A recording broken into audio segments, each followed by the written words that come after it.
We're talking about sleep. You know, for years, we've been told that adults need a decent amount of sleep, about 7 to 8 hours per 24-hour period, in order to live a long and healthy life. Well, now a new study suggests there may be something more important. Dr. Joseph Ogile from the Clayton Sleep Institute joins us to explain. Joe, good to see you again. Good to see you, John. Thank you. Now, we're not saying that 8 hours or 7 hours isn't good. That's good. It's good. But there's something that may be more important than that. There's an interesting study. It was a large study where they followed people for about 8 years. And they measured the stability of their, pardon me, John. Did you get enough sleep? Yeah, I must not have got enough. Wake and sleep time. So stable bedtime, stable wake time.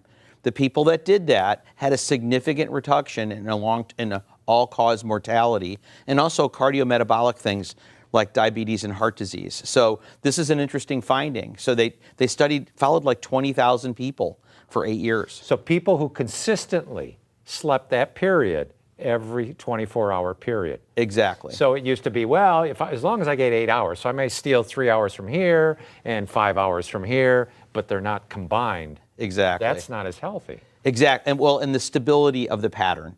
So each night getting to bed at, say, 9 o'clock or 10 o'clock, whatever your pattern is, and having it be consistent and healthy. And the average in the study was about 7.5 hours of sleep for each participant. So who did this study? It was done in the United Kingdom. Okay. They're a British Health Service combined with some researchers. They put like actigraphs on people to see that their wake and sleep times, to see when they were active and not active.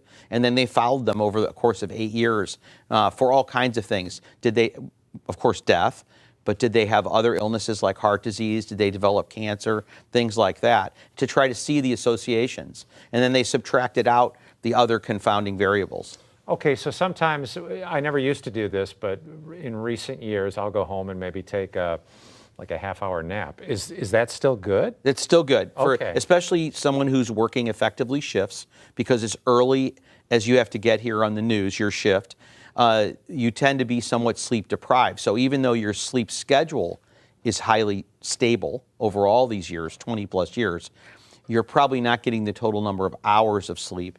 The other thing we think that may be suggestive in this study, when you start looking at it, is the effects of light and circadian rhythm. That might be what's contributing exactly to the improvement.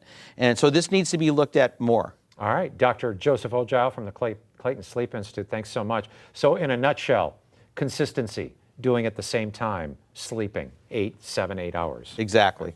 Thanks Thank you for coming in. Good to see you. We're going to take a little break. Ty and Margie will be back with more Fox 2 News in the morning at 7 right after this.